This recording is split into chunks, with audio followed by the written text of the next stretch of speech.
Rose is an autobiography that chronicles the past 10 years of cancer sufferer Natasha Vince's life. At the age of just 16, Natasha was diagnosed with a Ewing sarcoma, a type of cancerous tumour in her large intestine. Throughout her treatment for the disease, which returned and was successfully fought off on 5 occasions, Natasha kept a diary chronicling how she was feeling and how the chemotherapy was affecting her life. A decade later, these very personal moments have become part of her first book, Kiss from a Rose.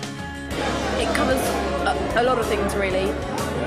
From being diagnosed, taking ages to be diagnosed, to that initial feeling of, oh my God, what cancer? And it covers my biggest battle personally, which was losing my hair, and the chemotherapy that followed, and it touches on subsequent 4 relapses. The book has been written with young cancer sufferers in mind, giving them a unique insight into what lies ahead, something that Natasha herself wishes that she had had. Initially, I only wrote a leaflet, just to be put in wards for other teenagers to have a look at and to get a little bit of information. But I found, as I was writing it, that actually there was quite a lot that I wanted to include, which is why it turned into a book. I haven't written it to scare anybody, just to inform and comfort a little bit, I guess. What's interesting about it is that it's accessible and it's just a normal story. It's a normal teenager dealing with something that is really life-changing. And I think because it's honest and it's delivered in a very accessible way is why people are going to love the book.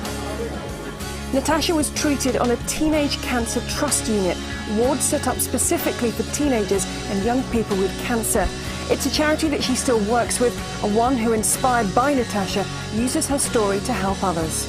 Teenage Cancer Trust is a charity for 13 to 24-year-olds who are diagnosed with cancer. Our key aim is to build specialist units for teenagers and young adults with cancer. So it's an environment suited to their needs. So you have your pool table, jukeboxes, your Xbox, everything there to try and keep life as normal as possible for them. It was a place where you could go for your treatment but not have to talk about cancer.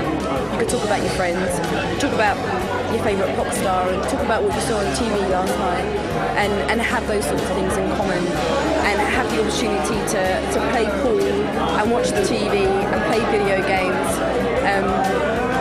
It was just so comfortable, and they've progressed even more now. They've really progressed. I think it's absolutely fantastic. I think it's vital because being that age is horrendous enough that the added pressure of cancer and chemotherapy and all the things that come with that, and they really try and encourage you to become your own person and to be as normal as possible. But this inspirational story isn't just for cancer sufferers.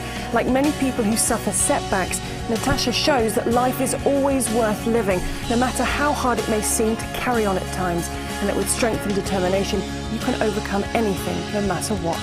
Natasha's story is fantastic because it shows that, through determination, through positivity, you can combat any condition. She's lived with it for 10 years, she's been through ups and downs, and also she's had a normal teenage life as well, with relationships, with friendships, with, studying and university and GCSEs and A-levels. So she's really tackled it head on, and it's a great inspiration for anyone going through similar stories to kind of read this and look at their life and think that this can be beaten.